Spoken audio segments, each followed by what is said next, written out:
So we'll begin today's session. Sit comfortably, keep your back and neck straight. And once you feel ready, very gently close your eyes. Just start observing the natural flow of your breathing. Become aware of each and every breath as it enters your system and as it exits your body. Don't make any changes. Simply observe the breath coming in and moving out.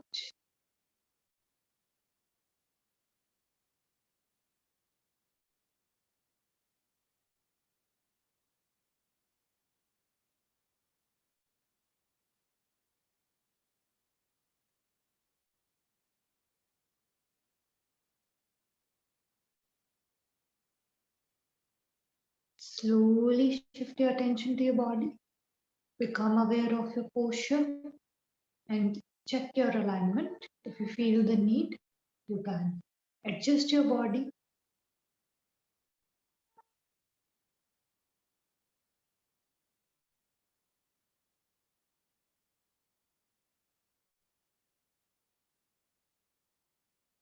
And now gently come back to your breathing. Begin to deepen the breath. Slow, long and deep inhalations. Slow, long and deep exhalations.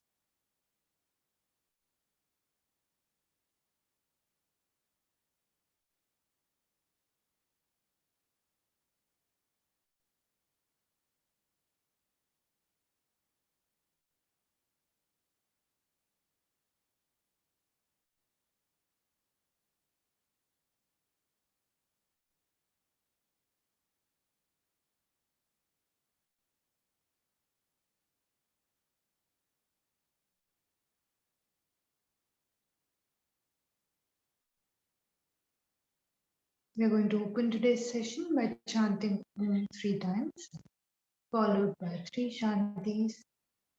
The deep inhalation for Om. Om.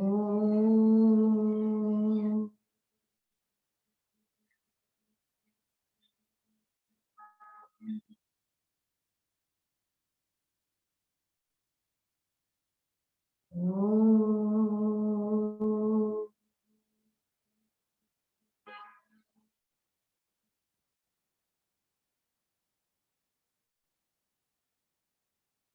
Om.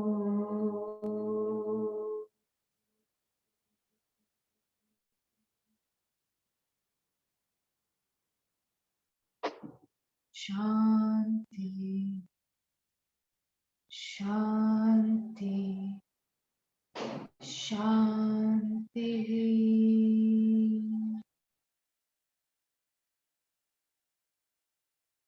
Feel the vibrations, feel the sensations.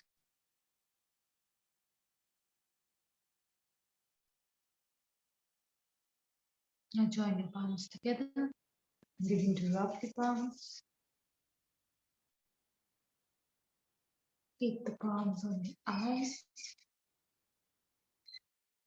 And very slowly, while blinking and looking at the palm, begin to open up your eyes. Come back with a big smile. Om Shanti.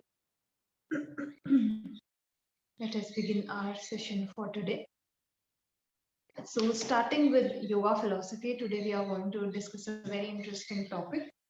And this is your second most relevant text when it comes to the yogic practices. So, in earlier classes, we have talked about, Patanjali Yoga Sutra, right? And in this class today, we are going to talk about the second most relevant text called Bhagavad-Gita. So, in the previous, in fact, starting sessions only, I have given you the definition of yoga. And in that definition of yoga, we have discussed two definitions out of Bhagavad Gita, right? And today we are going to learn about this text. So this is a text which is, you know, um, a book which you can fall back on when you are struggling with life, when you are, even if you're not struggling with life. Okay, so it's a text to fall back on no matter which phase of your life you are in, or which part of your life you are uh, currently working on. This text has a lot to offer, right? So this text is basically a very important text when it comes to how to navigate the life, navigate through life, and as well as how to manage life. Okay. So the first full name of the text is actually Srimad Bhagavad Gita Upanishad. Okay, so Srimad Bhagavad Gita Upanishad. Srimad is SRIMAD. Srimad Bhagavad BHAGAVAD.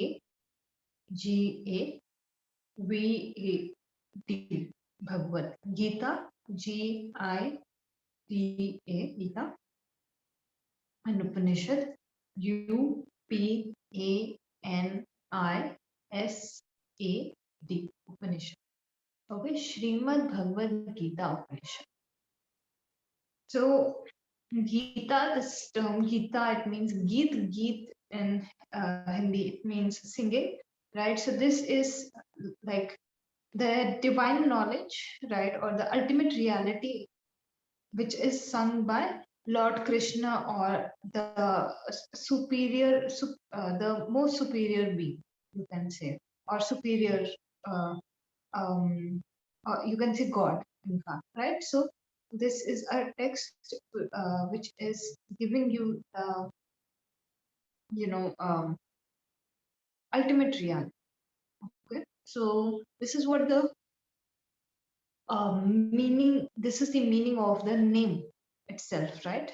Then this text, it is divided into 18 chapters, and it has total 700 verses. Okay, known as shlokas. So shlokas in the class of Patanjali, I told you that those are sutras, coded language, but shlokas are very easy language. So now I will like start giving you reasons why you should read Bhagavad Gita. The first thing is that it is in easier language, it is more easily available. The translations are more easily available, right? Then it has been divided in 18 chapters. So each and every chapter is talking about one form of yoga. So you get a glimpse into 18 different ways in which you can practice yoga, right? Then all the chapters, even though they are connected, but individually, because they are representing one approach of practicing yoga, you can read one of them, right? And gain an understanding of what you want to actually practice, right? So I would recommend how you go about reading this text. One time, just read through the entire text. Okay. So as you read through the entire text, you will get to know which school of yoga suits you the most. So our four main schools, which are Karma Yoga, Bhakti Yoga, Jnana Yoga, and Dhyan Yoga or Raj Yoga, these have come out of Bhagavad Gita only, right? So it and these we will also discuss in the upcoming classes, but like this there are 14 other more forms, right? So you get a glimpse into what ways you can imbibe yoga into your life, right? And you can choose the one which is more suitable for you, most practical for you, and more suited to your personality than just the conventional understanding of the practice of yoga. Okay, so Bhagavad Gita, it will give you a glimpse into a variety of practices, and then the one that you really like out of the 18 chapters, you can read that one in depth. Okay, so it's like you are given a lot of options in front of you. You will have a look at them first, and then you will decide which thing you want to buy, right? So the thing you want to buy or the thing you want to opt for, you can go in depth about. This text is also very engaging because it is in conversation form, right? So there are two different conversations going on in this entire text. And because conversations are very easy to remember, they are they because they involve the participation of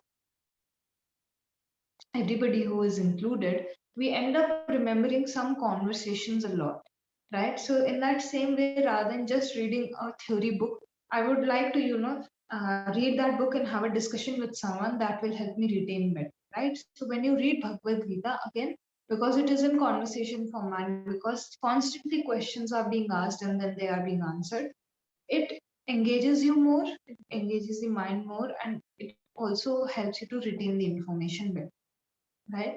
Over here, four main characters are there, right? One is Krishna, so Lord Krishna. Then we have Arjun. Then we have Dhritarashtra, and we have Sanjay. So there are four people in total. Okay, and I will tell you the story of Bhagavad Gita, so you will be able to understand why this conversation is going on, right? So Dhritarashtra and Sanjay are having a conversation. The latter two names that I took, they are having a conversation. And within their conversation, they have covered the conversation of Arjun and Krishna.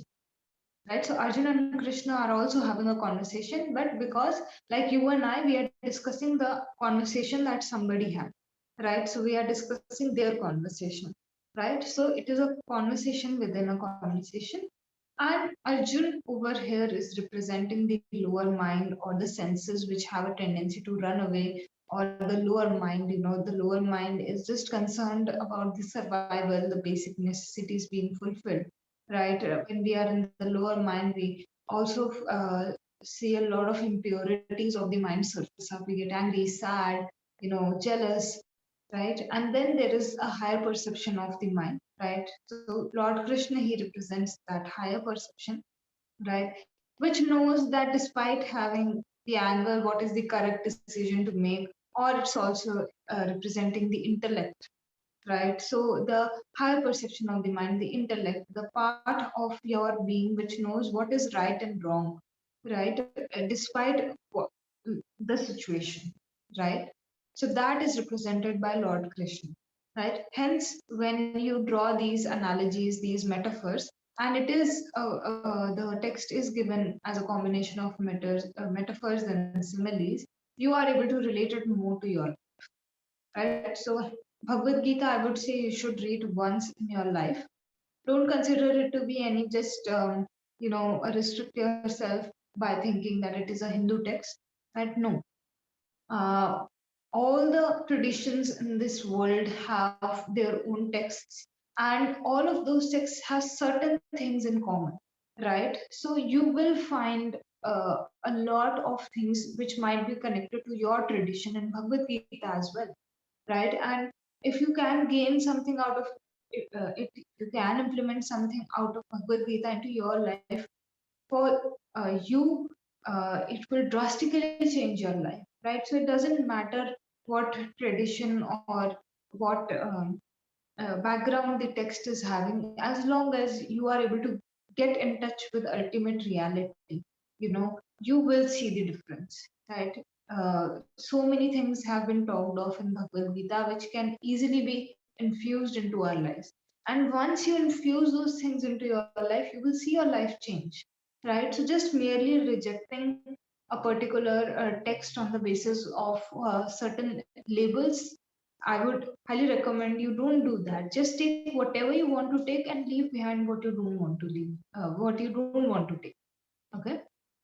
So coming back, yeah. So let me tell you the story of Bhagavad Gita. So Bhagavad Gita is one portion of a big epic called Mahabharata. Okay, Mahabharata, Mahabharat.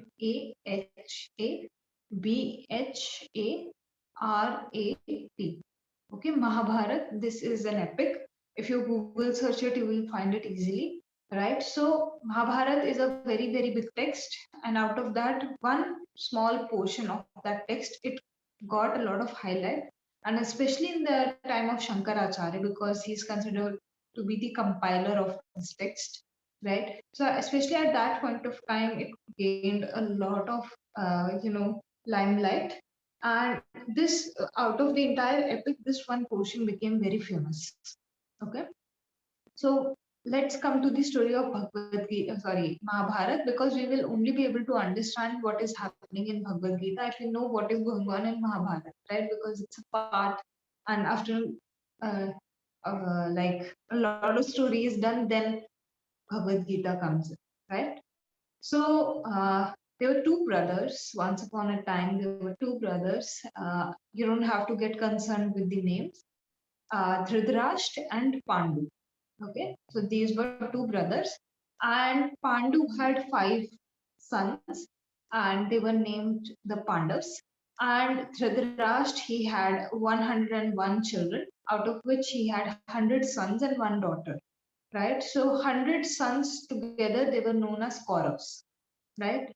So when this thing happened, right? So Pandu, he died at a very young age. So when the Pandus were very little, he had already died, and being the brother of their father, the father, sorry, yeah, being the brother of their father, Dhritarashtra decided that he's going to upbring the sons of his brother like he would upbring his own, children, right? So the Pandavas and Kauravas, they grew up together, right? So they lived together, they grew up together, and they, got the same education. They got everything which was at the similar level, because at the end of the day, both of them were,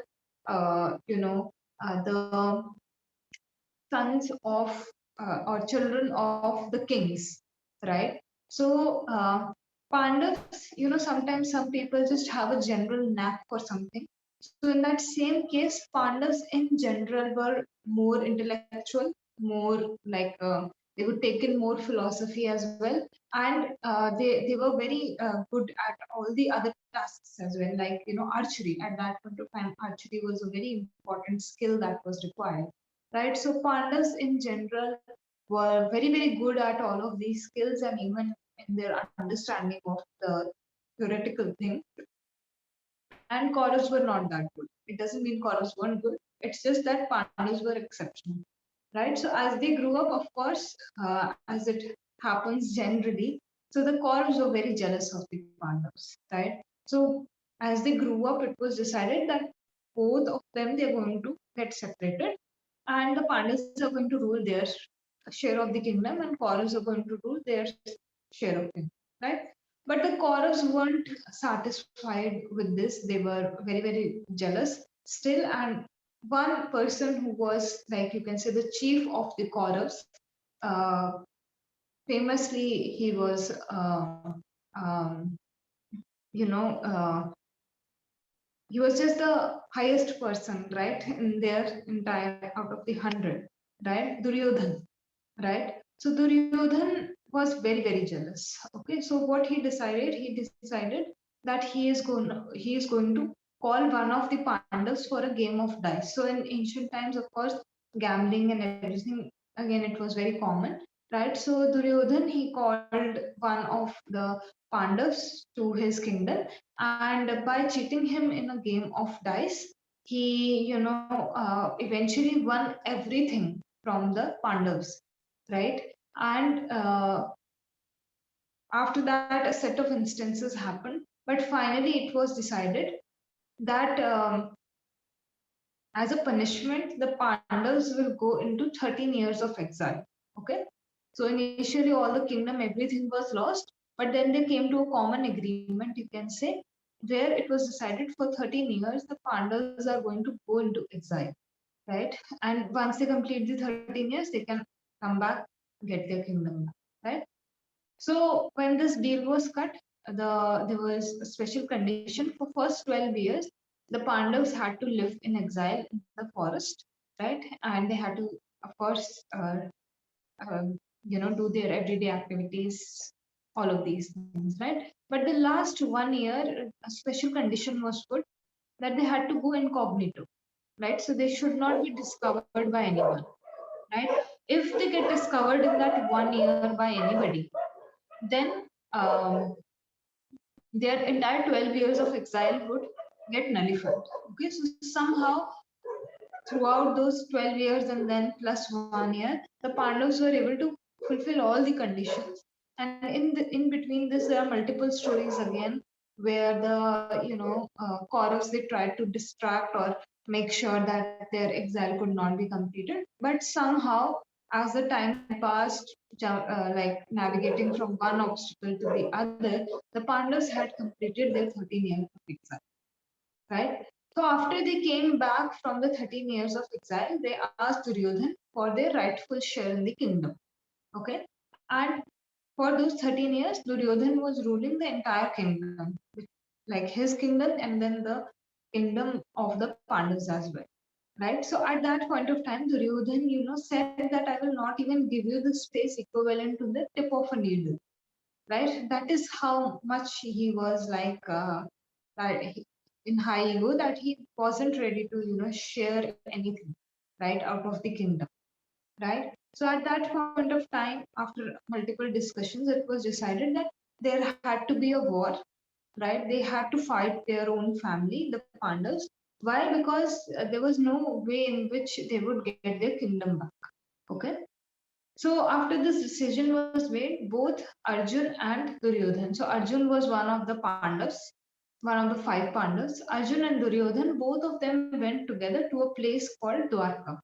Right? Dwarka was the place where Lord Krishna, he was the king at that point of time. Okay, so both of them went to Lord Krishna, and Arjun had always been a very big devotee of Krishna. Right? So as soon as he entered, he took the place at the feet of Lord Krishna. Right? And if you look at the photos in ancient times, so the king used to sit in the center, and then there used to be, you can say sofas or places to sit on both sides, right? So the closer you sat to the king, the more important you were to that king, right? So high people who were uh, placed at a higher position in the ministry, they used to sit close to the king, and then as the seats moved away, the less relevant your position was, right, in the kingdom. So Duryodhan, because he was himself a king, he went and he sat at the place which was closest to Lord Krishna, and he sat comfortably above on the sofa only, right? So Lord Krishna at that point of time, he was meditating. So as soon as he opened his eyes, by default he saw Arjun first. Okay. And then he saw Duryodhan. If something is directly in front of me, of course, when I open my eyes, I will see that thing, and then I will see something which is, on the side. So as soon as he opened his eyes, he saw Lord Arjun, and then he saw uh, Duryodhan, right? And because of this reason, he gave Arjun the first chance to choose. So they discussed this matter with Lord Krishna, and Krishna said, see, I'm not going to participate in this, but I have two offers for you. You can pick either one of them, and the second one will go to the other one. And Arjun got the first choice because he was seen first. So Krishna, he offered either his army. So his army was the strongest army at that point of time. If you had his army on your side, means there is no way in which you will lose. Right? So he offered his army, and then the second offer he made, he said that I will stand on your side, but I will not pick up even one weapon. Right? I will not attack at any time. I will ride the chariot. So in ancient times, again, people used to, go around in chariots. So he said that I will drive the chariot, but I will not pick up any weapon. I will not participate in the war in any violent way. Right?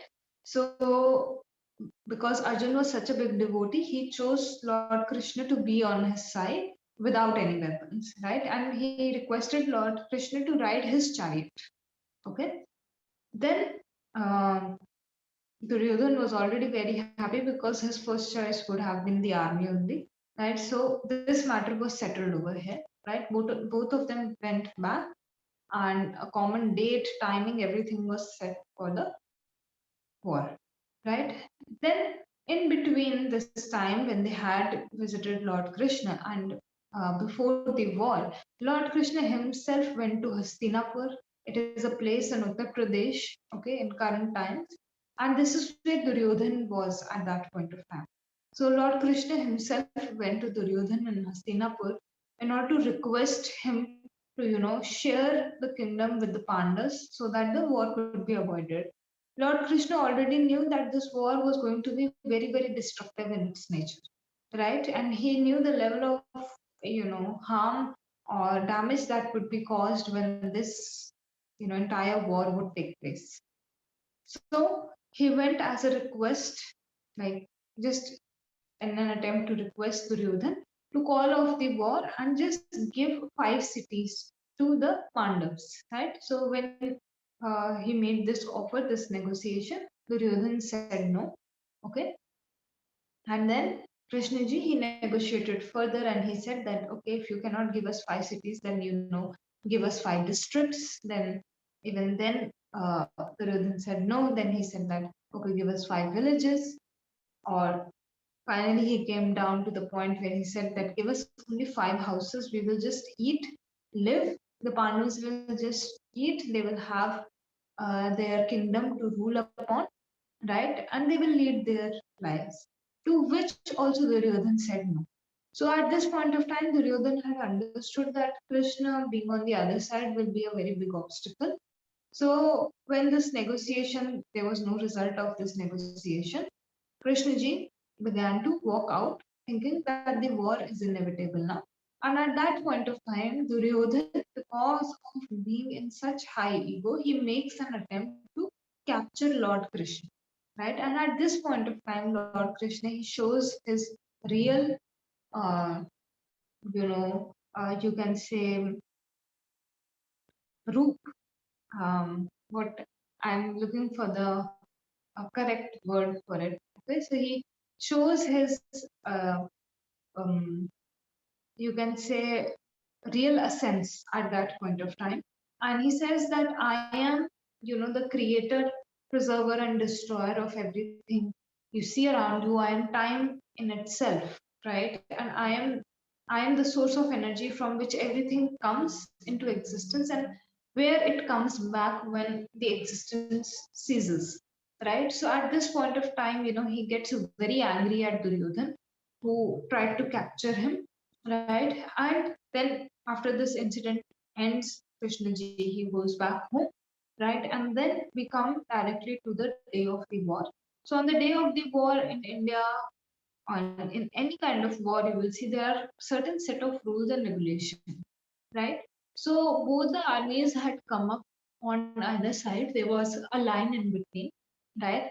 And there is a particular area. So in ancient times, there was a specific area where you could stand and you could strategize before the war began, right? So you were given time before the war itself to decide your strategy, how you're going to attack, right? So when the armies were standing on both sides, Arjun asked Lord Krishna to bring him to that point where he could see who was on the other side so that he could strategize. Okay. So when this thing happened, Arjun immediately saw his, guru, or he saw his, teacher, the teacher who had taught him each and everything, even archery, the, form he was going to use when he was fighting this war. Everything was taught to him by Dronacharya. And Duryodhan was so, intelligent that he knew that Arjun would never go against Dronacharya, right? So he made sure that Dronacharya was on his side. So as soon as Arjun, saw his entire family he was still anticipating, but he saw his entire family and then he saw Dronacharya on the other side. He completely lost. He went into a state of deep conflict at that point of time. He told Lord Krishna that he could not fight the war because what good is the, you know, land that they are fighting for if they will not have the family to share it, right? So he goes in a deep conflict, in a deep sense of, you can say, it was a very deep dilemma for him to fight against his own family at that time. So at this point of time, right, when this extreme um, dilemma comes in. Lord Krishna, he starts explaining to Arjun why it is necessary to fight this war. Okay. And this portion where Lord Krishna he is explaining to Arjun why it is necessary to fight the war, this portion is called Bhagavad-Gita. Okay. So now next time you pick up the text, at least you will have good idea of what is going on and you will be able to read more in context. Right. So we are going to close the philosophy discussion for today and we are going to begin with our pranayam class. Okay. So let's start with today's topic. Today in pranayam class, we are learning a very new topic, and this pranayam is called Ujjayi Pranayam. Okay? Ujjayi, Ujjayi Pranayam. Okay?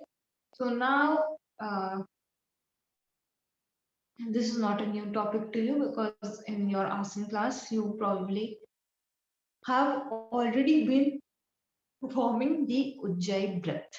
Okay, so there's nothing new over here. It's old only, but let me put it more in the context of pranayama because till now you have done more with the perspective of relaxation in your asana class. Okay, so Ujjayi, this term literally means victorious, right? So this Ujjayi pranayama in English, it is also called the victorious breath or ocean's breath or even the Saket breath. Okay, so because of the sound that is generated during this pranayama, it is called the ocean's breath, right? So there is a snoring kind of sound that we create when we do Ujjayi pranayama by contracting the glottis, and that sound is generated because of this reason, right?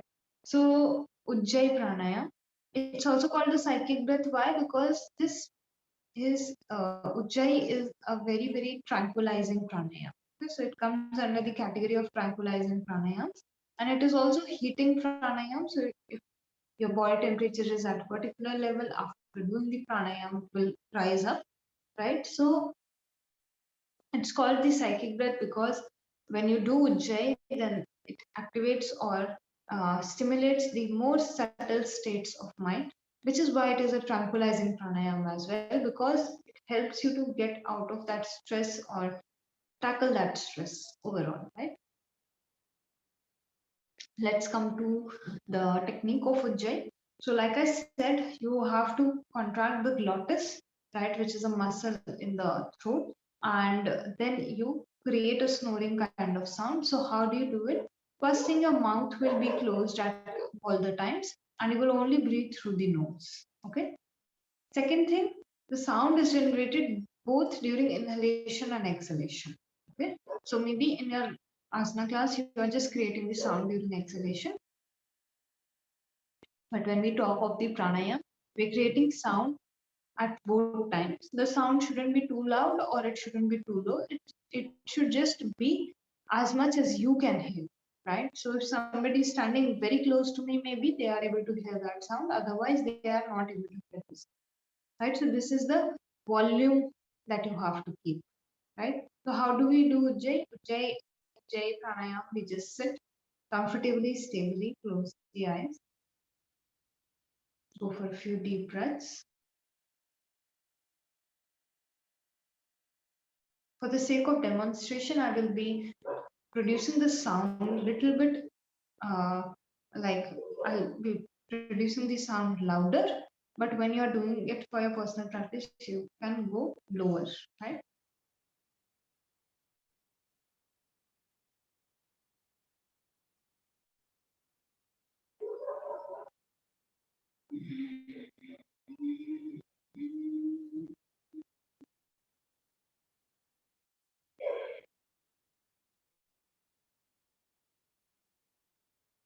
Right.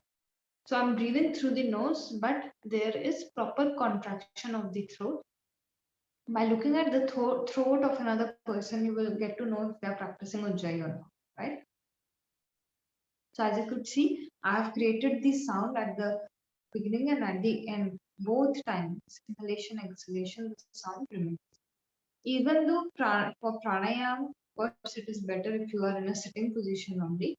Ujjayi is one exception where you can do this pranayama no matter what position your body is in. right? So you could do this while walking, you could do this while,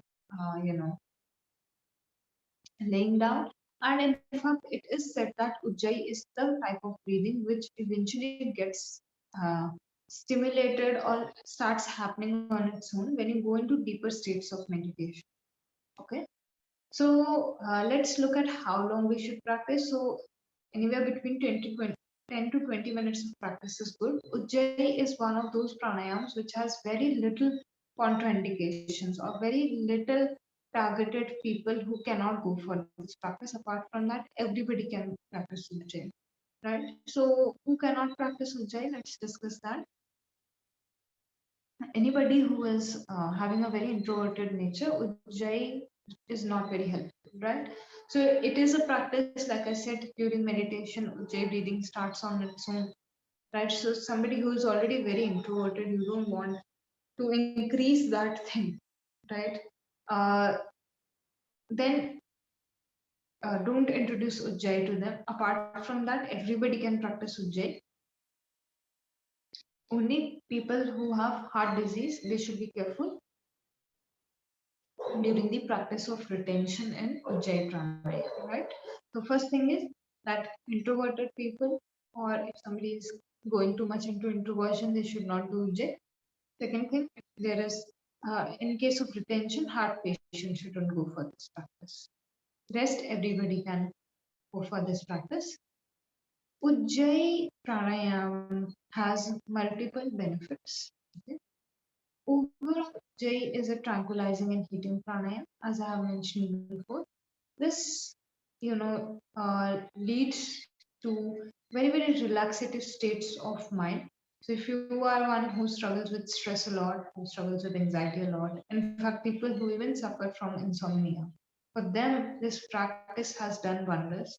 Generally, when people are unable to sleep, if they practice Ujjayi for a while, in fact, you can do Ujjayi while lying down, right? So because there is no postural restriction also, you can lie down, practice Ujjayi, and you will not know when you fell asleep, right? So practicing Ujjayi for people who have insomnia, anxiety, any kind of stress, right? It's very, very beneficial. Again, Ujjayi has a heating impact on the body. Of course, it will help you to enhance your digestion. It will help you to, soothe the nervous system. It will also, because you are contracting the throat. So patients who have hyper or hypothyroid, it doesn't matter which spectrum of thyroid you are in, or even if you have normal thyroid levels, right?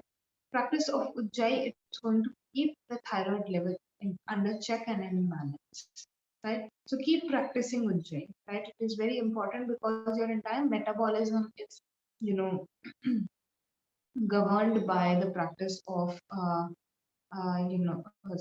governed by the production of thyroid, right? Then,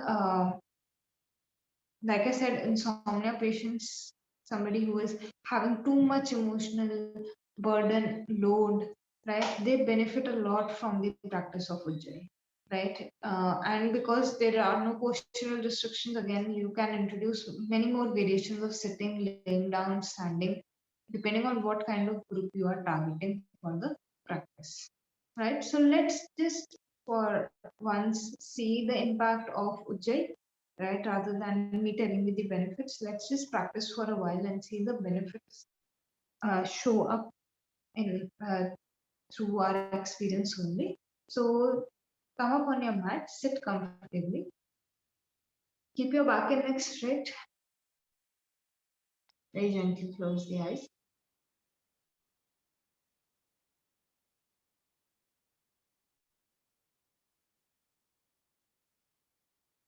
Start connecting with the natural flow of your breath.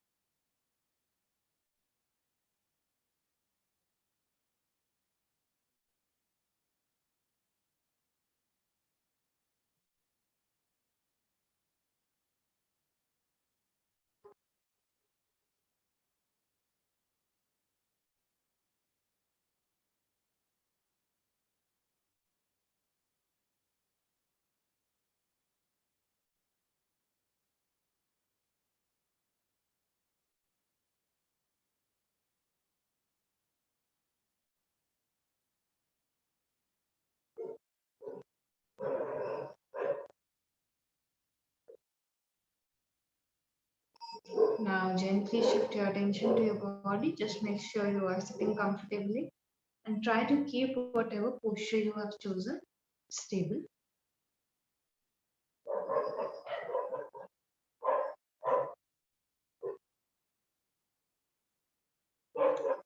Gently come back to your breathing and begin to deepen the breath.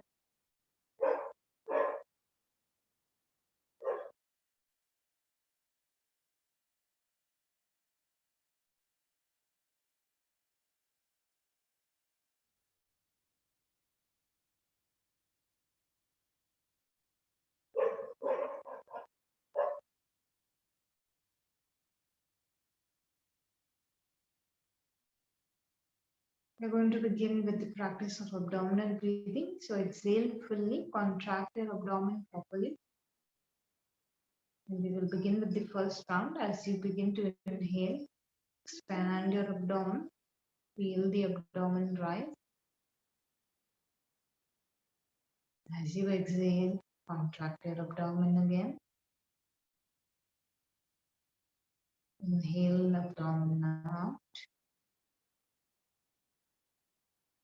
Exhale, abdomen in.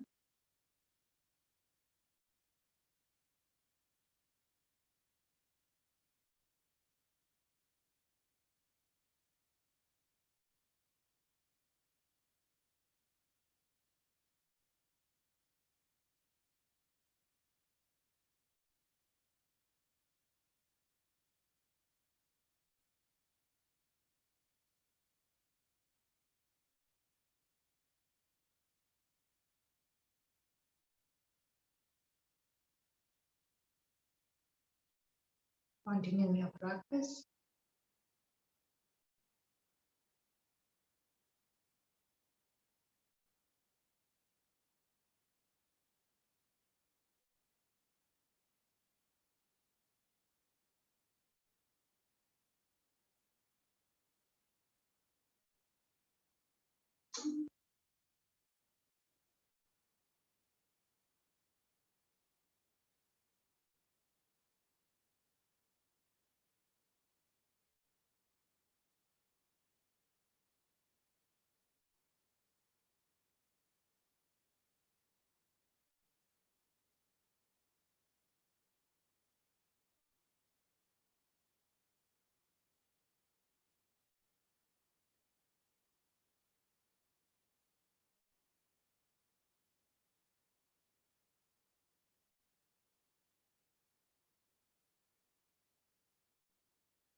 After your next exhalation, suspend your practice. Come back to the natural flow of your breathing. And simply observe the changes that have come after the practice of abdominal breathing.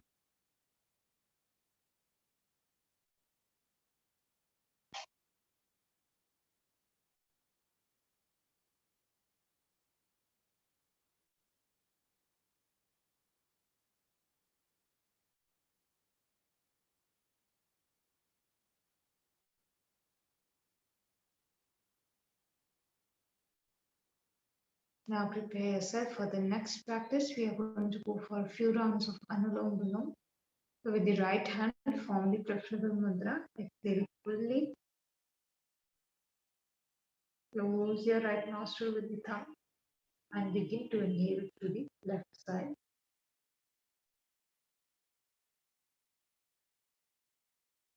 After inhale fully, close the left nostril, open the right nostril and exhale.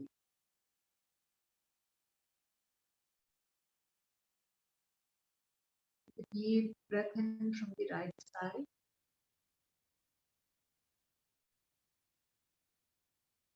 And once you inhale fully, close the right nostril, open the left nostril and go into exhalation. This is one round. Go for a few more rounds.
Keep continuing your practice. Go at your own pace.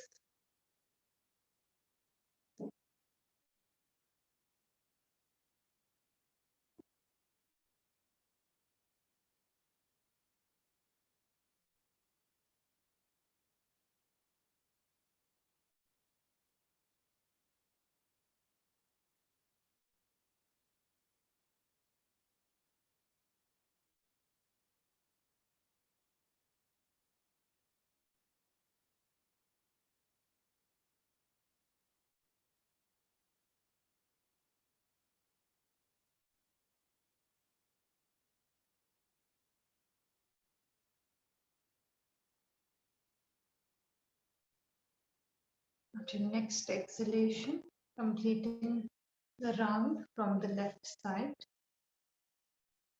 Suspend the practice, relax your hand.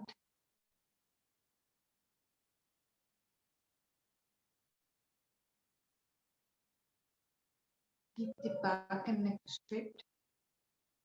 And simply observe the changes after Anulom Vilom, the sense of calmness, peace, and balance that is induced by the practice.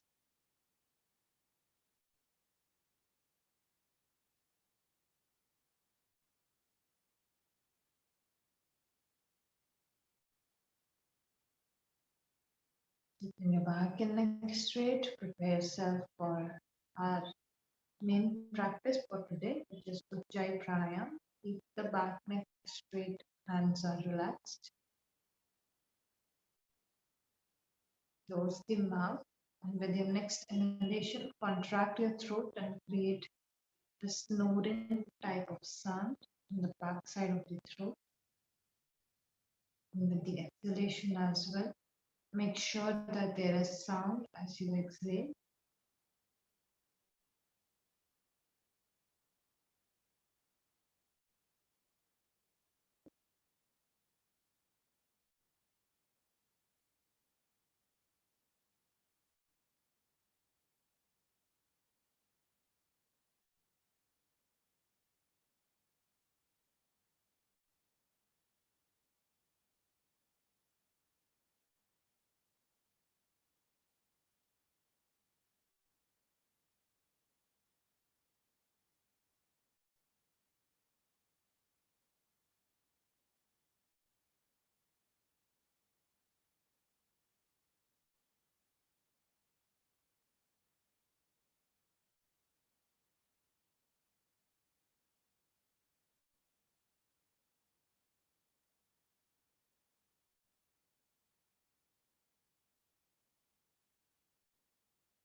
Keep continuing your practice like this.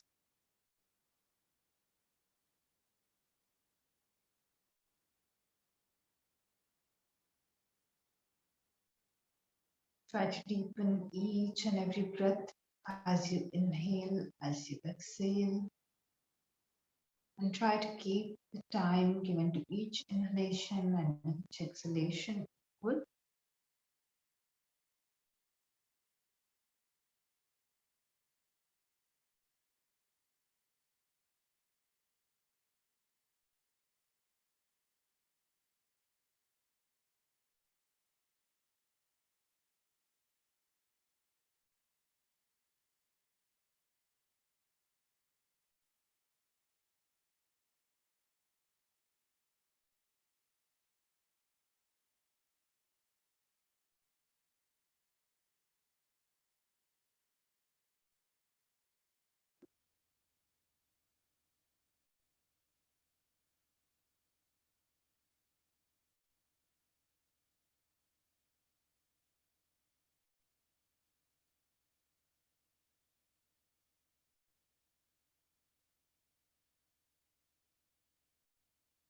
Just 3 more rounds.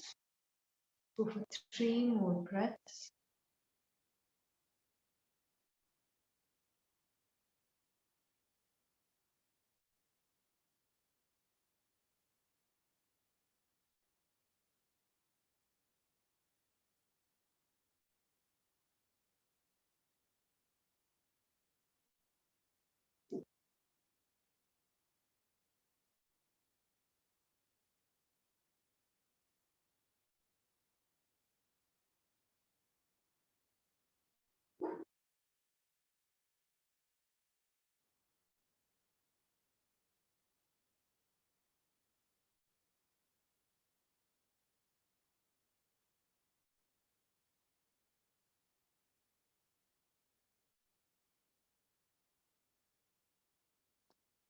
Keeping your back and neck straight.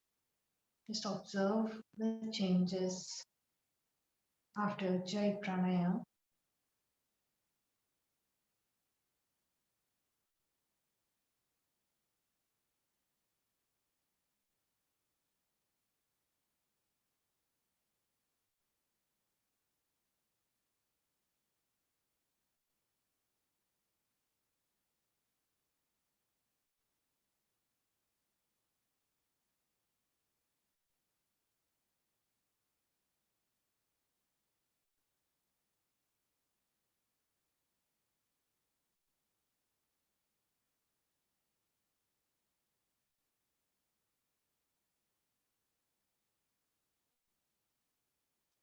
We are going to close today's session with one Om chanting, followed by 3 Shantis.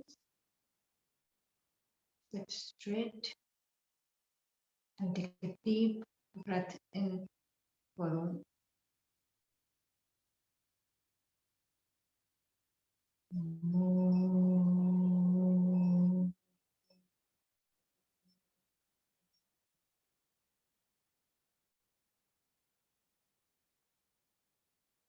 Shanti, Shanti, Shanti.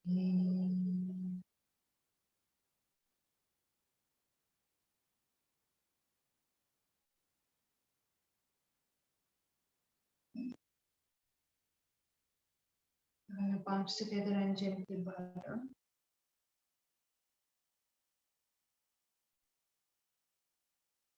Now begin to rub the palms together. Place the palms on the eyes. We'll do this 2 more times. Rub the palms together. Keep them on the eyes. One last time. Rub the palms together. Keep them on your eyes. Very slowly while looking at the palm. Come back to smile. Om Shanti. Namaste.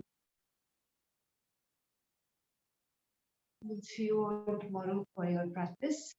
Take care, guys, and bye bye.